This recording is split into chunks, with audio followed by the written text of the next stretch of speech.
now going to talk about the altered breast and the post-surgical and post-radiation therapy features of this condition, which can be identified, characterized, and managed by breast imaging techniques.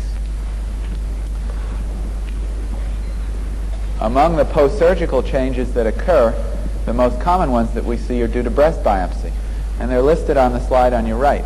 There are a variety of them. They vary from skin changes to architectural distortion, loss of breast tissue simply by its removal causing asymmetry, the presence of a parenchymal scar, and this is probably the most troublesome of them.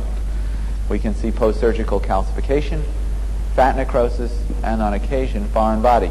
Despite this long laundry list of post-surgical changes, you should be aware that the most common post-surgical mammographic appearance is that of the normal breast. More than half of women with breast biopsies show no mammographic evidence that surgery's been done. But when it's present, it can, on occasion, present with findings that can confuse us. Skin changes rarely do, because with skin changes, we can correlate them precisely with the location of the biopsy scar. Architectural distortion, on the other hand, on occasion will be troublesome, especially if it doesn't particularly correlate with the location where you think the surgery was done. Sometimes surgeons will tunnel under the incision and cause distortion and scarring in a somewhat different location. And when this occurs, and the post-surgical architectural distortion cannot be correlated with the location of the surgical site, then a rebiopsy may have to be done. Architectural distortion does not have central density. It just has disordered trabecular lines, sometimes radiating out from central area. So don't confuse that with the parenchymal mass, which is coming up, which is even more difficult to handle. Loss of breast tissue is easy to explain when we can elicit a history of prior surgery. In this case, the breast on the left-hand side is considerably more dense than its mirror image, and this is easily explained by an extensive biopsy in the right-hand breast. That should cause no problems with appropriate history. The parenchymal scar is the difficult one.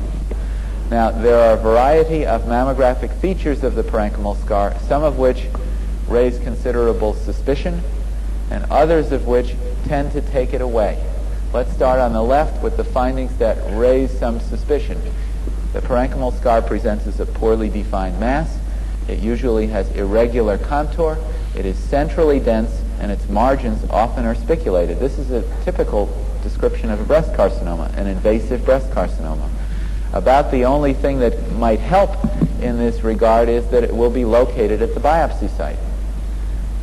On the other hand, carcinomas can arise subsequent to biopsy at or very close to the biopsy site. So this is not particularly helpful unless the timing of the examination is appropriate. If you happen to get, and we don't usually do this, but if you happen to get a post-biopsy mammogram within a few months of a negative biopsy and demonstrate all these findings, none of which were present pre-surgery, and the biopsy results were benign, then it would be hard to imagine that a new breast carcinoma grew up in that short a period of time. Under those very unusual circumstances, we might be able to avert a rebiopsy. On the other hand, if a considerable period of time has elapsed, usually more than 6 months, then just the fact that these worrisome findings are located at a biopsy site is not going to keep us from having to do a rebiopsy for what might be a new carcinoma rather than a biopsy scar. About the only thing I can suggest to you to help avoid this situation, unless you want to do post-op mammograms on every single breast biopsy, which is a very low yield, about the only thing to suggest is if you are doing a biopsy for a lesion that turns out to be a biopsy scar, then that particular woman has given you indication that she's a scar former, and maybe she should be getting the routine post-biopsy 2 to 3 months post-op mammogram as a new baseline. There are some features of the post-biopsy parenchymal scar which can help us perhaps identify it on occasion, not always, but on occasion. Some post-biopsy scars are planar rather than volumetric. That is, they appear as masses on one projection, but appear more linear rather than volumetric on a right angle projection. Some post-biopsy scars are partially interspersed with fat, either because they have areas of fat necrosis within them or because some fat grows into the healing mass of scar tissue. Finally, some post-biopsy parenchymal scars can be imaged to be quite superficial in location. And we know that breast cancer does not arise in the skin or the subcutaneous tissues. If you can triangulate your lesion superficial to the parenchyma, then perhaps you can avert a biopsy. This would be one instance where we're dealing with a post-biopsy scar where perhaps we don't need to do the biopsy. On one projection, it appears as a dense, spiculated mass. Yes, at the surgical site, but this film, if taken more than a few months after the surgery, could indicate the interval development of carcinoma. On the other hand, at right angle projection, this lesion appears to be planar rather than volumetric and is very superficial in location. And if this constellation of findings occurs at the site of a biopsy scar, you may be willing to hold off on surgery and observe the patient for change. Biopsy scars tend to be stable with time or else contract more as there's more and more fibrosis. And although the spiculation may be more evident as fibrosis ensues, the size of the scar, the volume of the scar will decrease. And that is not at all typical of a carcinoma. Here's another post-biopsy scar, partially interspersed with fat. Another clue that may be what you're dealing with. If you have sufficient indication that it's post-biopsy scar, you may be able to stop a biopsy, but in most cases, rebiopsy is mandatory. Certainly in a case like this, a volumetric post-biopsy scar, not interspersed by fat, not superficial in location, will always need to be rebiopsied. Always. Calcifications in the breast following surgery are common, and in fact they're fairly typical. The typical dystrophic post-surgical calcification produces large amorphous clumps or sheets of particles, much, much bigger than what we see in carcinoma, at the biopsy site, usually paralleling the plane of incision and any architectural distortion that results from the surgery. Fat necrosis also can be seen and is readily detectable when it's typical in appearance.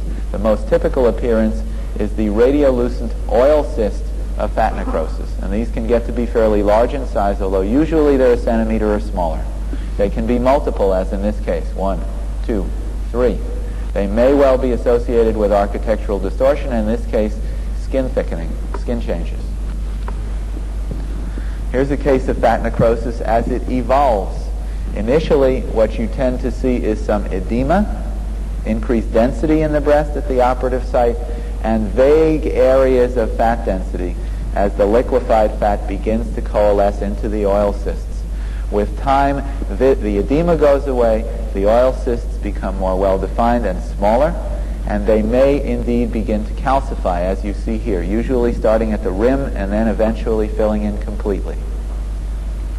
Sometimes it takes years for this fat necrosis calcification to appear. Don't be alarmed at that. These are calcifications in the rim of the oil cysts. Occasionally you'll see fat necrosis right within a parenchymal scar. That may not stop you from having to biopsy the parenchymal scar, especially if it's volumetric, as in this case, and especially if it's spiculated. But this indeed is biopsy-proved fat necrosis, oil cyst of fat necrosis, right within a parenchymal scar. Foreign bodies occasionally are seen, the most common of which will be suture granulomas. Fortunately, we don't see this very often. That's a retained Penrose drain.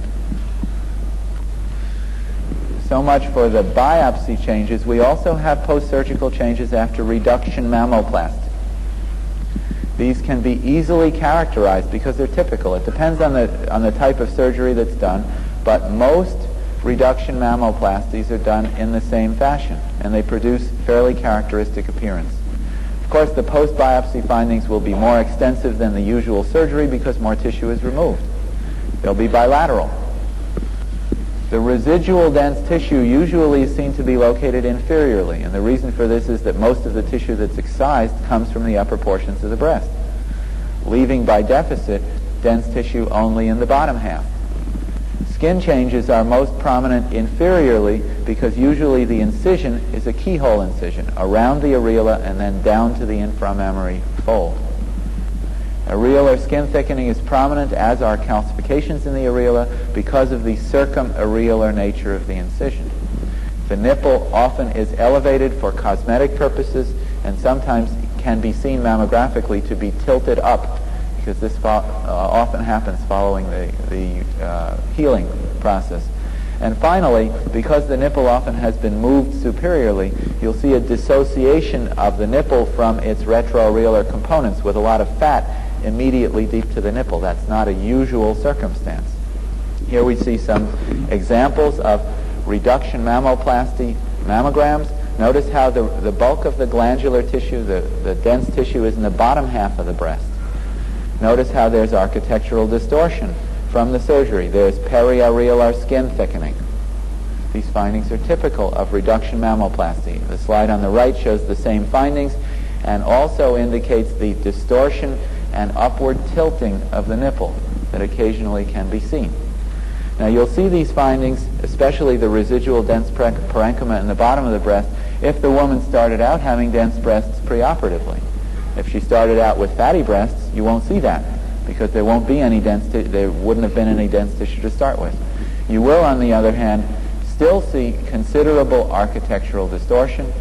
And in this case, if the room lights were darker, you would probably see more effectively the considerable skin thickening just in the bottom half of the breast. We happen to be imaging the keyhole incision tangentially on this view. The xerogram on your right shows again some of the architectural distortion, the upward placement of the nipple, and the periareolar skin thickening. So these findings in reduction mammoplasties are fairly characteristic. You can usually tell just from looking at the mammograms. If you can't, you can certainly tell their post-biopsy scarring, and you'll get the correct history from the technologist. Augmentation mammoplasty also creates mammographic sequelae. If silicone or paraffin were injected into the breast, then you'll find mammographic indicators of the granulomas they produce. Silicone produces larger granulomas, a centimeter or so in size. They're denser than fibroglandular tissue. About a quarter of them show partial rim calcifications, and if a large amount of silicone is injected, it often coalesces, especially deep in the breast. Paraffin granulomas, paraffin being injected most commonly in the Far East, produces much smaller lesions, only a few millimeters in size. These, of course, are less dense than glandular tissue, but we don't usually see the central lucency unless the mass is big enough, because there's extensive rim calcification around most of them. And if they're only a millimeter or two in size, you can't see through the calcium to see the lucent center. Here are silicone granulomas. Notice how hyperdense they are, with a few demonstrating rim calcification.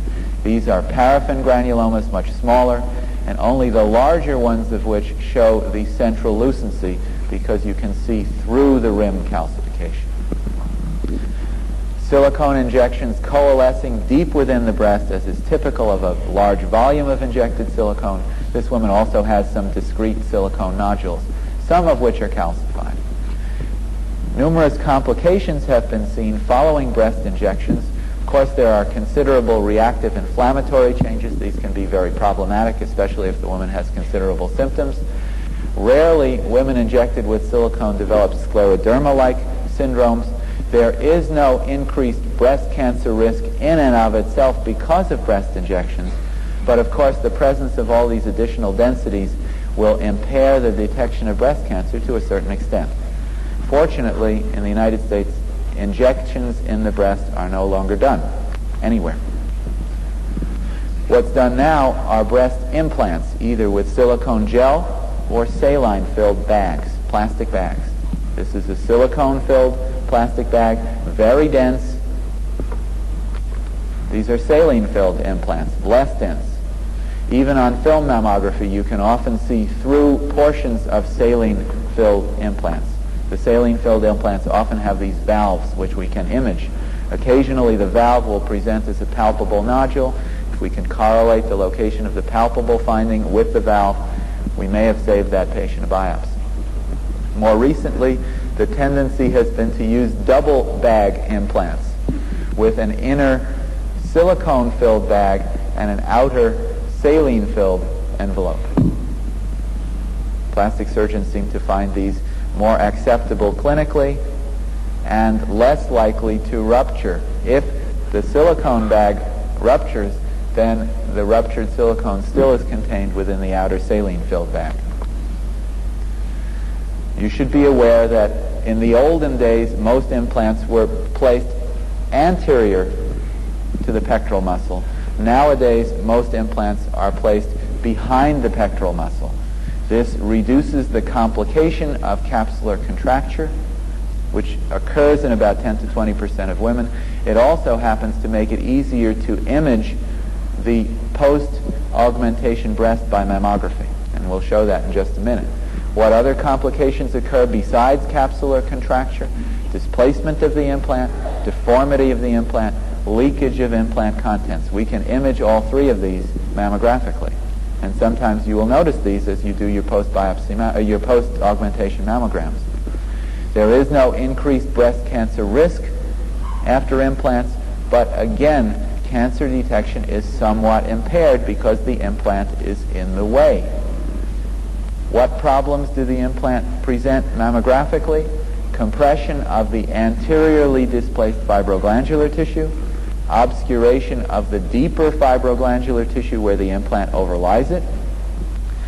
There are problems if you try to use phototimers with implants, because if you place the phototimer over the implant itself, then you're going to get a mistaken reading, and the breast will be overexposed because the implant will be correctly exposed.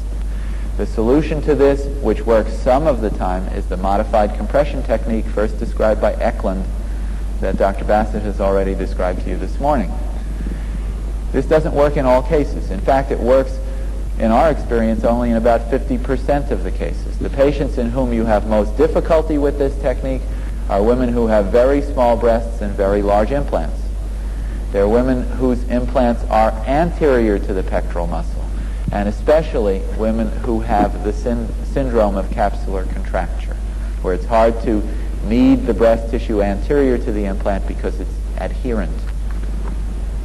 Here's an example of what the modified compression view can do to image the breast tissue anterior to the implant. Notice how when we are able to push the implant back and compress primarily the breast tissue itself, we can image it much, much more effectively. On occasion, this actually makes a difference in image interpretation. Study this case for just a minute. Here's the mammogram that includes the implant.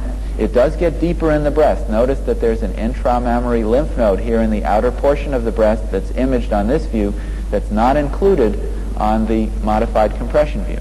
So we need to do both in order to see the deeper portions of the breast. But then look carefully right in here in the dense tissue in the retroareolar region of the breast. I'll show this to you close up on these slides. On the conventional image, we see two calcifications. On the modified compression view, having separated out islands of glandular tissue more effectively, we begin to see the margins of an ill-defined mass with centrally located clustered calcifications. The modified compression view on occasion will indicate a carcinoma that otherwise would have been missed. So please include it in your diagnostic armamentarium. This is an example of an implant that's ruptured, and we can see free silicone within the breast, both on the side view and on the craniocaudal view. Following mastectomy, reconstruction often is done. There's little role for mammography in this situation, in this clinical situation. To detect tumor recurrence, actually physical examination is much more effective because the findings of recurrence will be in the skin or in the subcutaneous fat. And they're readily detectable by a physical exam, actually less easy to detect by mammography. To make the diagnosis, as opposed to the detection, fine needle aspiration is usually employed. If necessary, open biopsy. In this post-mastectomy reconstruction state, if a hematoma or seroma is expected, then aspiration or ultrasound is probably the procedure of choice, not mammography. If an abscess is suspected, then usually the appropriate treatment is incision and drainage rather than an imaging procedure. The only area in which mammography has been used in this situation with limited success is looking for axillary nodal metastasis. And only isolated practitioners have had any success with this approach. We've tried it here at UCSF with absolutely no success, and we no longer do it. But there are some who found some success with it. If you wish to try it, what you want to do is an extra axillary view on the operated side, looking for enlarged lymph nodes. Normally they become palpable before we can see them mammographically, at least when breast cancer is within them. Now let's proceed the last 10 minutes of our talk on a discussion of radiotherapy changes and the radiation therapy patient. This is a woman who's having a lumpectomy prior to the radiation therapy of the breast. And there are, in fact, 3 clinical situations in which there is utility for breast imaging. The first one is prior to the biopsy and, of course, prior to the radiation therapy. The purpose here is to define the extent of the malignancy, even if it's already been detected by physical exam, even if it's already been confirmed by fine needle aspiration, cytology. Pre-biopsy, define the extent of the malignancy. We can measure the size of the tumor, identify its location, correlate mammographic findings with physical examination because perhaps a needle localization is necessary for the extensive intraductal component that Dr. Bassett indicated to you. And also we can assess for multifocal tumor completely separate from the area of the primary tumor. That occurs not infrequently. Here's an example of how this works. This woman presents with a palpable mass in the breast, very obvious mammographically as an ill-defined spiculated mass high up, not included on this craniocaudal view because it's a little bit too far out in the outer portion of the breast, seen on an exaggerated view. On the other hand, if you look very carefully, probably won't see it on this image, but right in here, close up, you'll see that there are 2 calcifications, 2 round calcifications. That's a normal finding, except in a woman who already is known to have a breast cancer.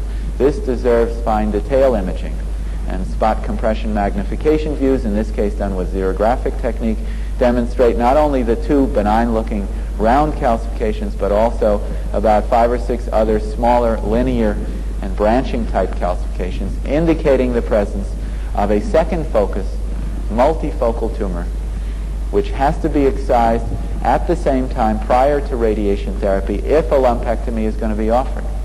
When multifocal tumor is considerably distant when the 2 sites of multifocal tumor are considerably distant from each other, the cosmetic result of 2 lumpectomies may be so inappropriate that a mastectomy with breast reconstruction is elected as an alternative.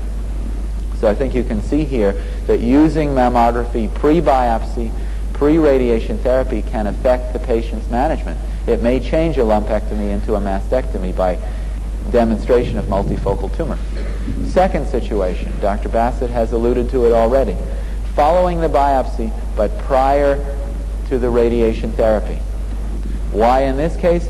To evaluate for residual cancer. The surgeon doesn't always take out everything that's there, especially if the pre-op mammography is inadequate, especially if the pre-op mammography wasn't done. Wait several weeks after the biopsy for some healing to occur. In our institution, it takes about 3 weeks before the radiation therapy can begin, just logistically. So we usually do the post-biopsy pre-radiation therapy mammography a day or 2 before the planned onset of the radiation therapy. What we're looking for is a determination of the need for re-excision of residual tumor. It might help plan the extent of a re-excision, even if this was suspected to be necessary, because the pathologist noted that the tumor extended to the ink margins of the specimen removed initially. It might be necessary to localize the area for re-excision if we can identify it mammographically. It's one thing to shell out a tumor bed. It's another easier approach to know which side of the tumor bed to go after. And if we can see that mammographically, we can help considerably. Here's an example. Following surgery for carcinoma, we can see the post-surgical changes in the upper central portion of the breast. There's skin deformity and thickening. There's edema. There's architectural distortion. But there also are a few residual calcifications. You can see them here close up. Residual malignant appearing calcifications. And this is an indication of residual tumor. We can localize these for the surgeon and minimize the extent of the second biopsy so that the cosmetic result will be better after the lumpectomy and the radiation.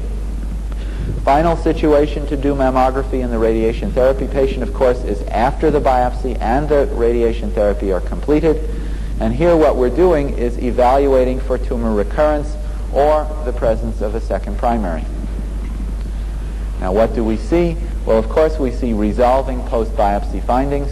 We also see initially the development of post-radiation therapy findings. What might these be? Usually skin thickening, edema of the breast, coarsening of the breast trabeculae, and accelerated calcification within the breast. You'll see it occur in unusual places and earlier than you might expect. After radiation therapy findings begin to appear, then gradually with time they also resolve, especially the skin thickening and the edema and the coarsened trabeculae. They tend to go away within a period of several years. Of course, what we're really looking for, despite all this noise, are the presence of new masses or new calcifications or any other mammographic indicators of recurrent or second primary malignancy. This is the typical appearance of the post-radiation therapy breast. Skin thickening, edema of the breast which blurs out the fat parenchymal interfaces, and coarsening of the trabecular markings within the breast. This is another indicator of edema. Some people call this radiation dermatitis. That will resolve with time. We also can see calcification within the breast.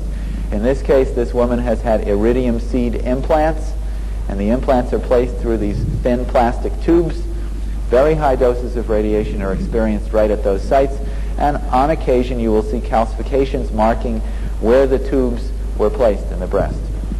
This is not worrisome because of the linear tubular nature of it. You can correlate it with the sites at which the implants were made.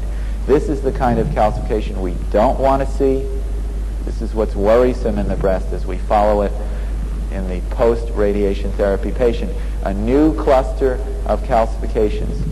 Whenever you see new clustered calcifications in this situation, that should prompt a biopsy. This is a very high-risk patient. Hopefully we see them before they're this extensive. And for that reason, we frequently follow the post-radiation therapy patient at more frequent than yearly intervals, at least early on in her management. What we're trying to do, if there's recurrence, is find it when there are only a few calcifications rather than when there are many. So to summarize the management of the post-lumpectomy radiation therapy patient, prior to the biopsy, we want to do good bilateral mammography. I would suggest the addition of magnification mammograms to look for the extent of the tumor and also multifocal tumor. Post-biopsy pre-radiation therapy, unilateral mammography of the operated breast, including magnification views to try to search for residual tumor.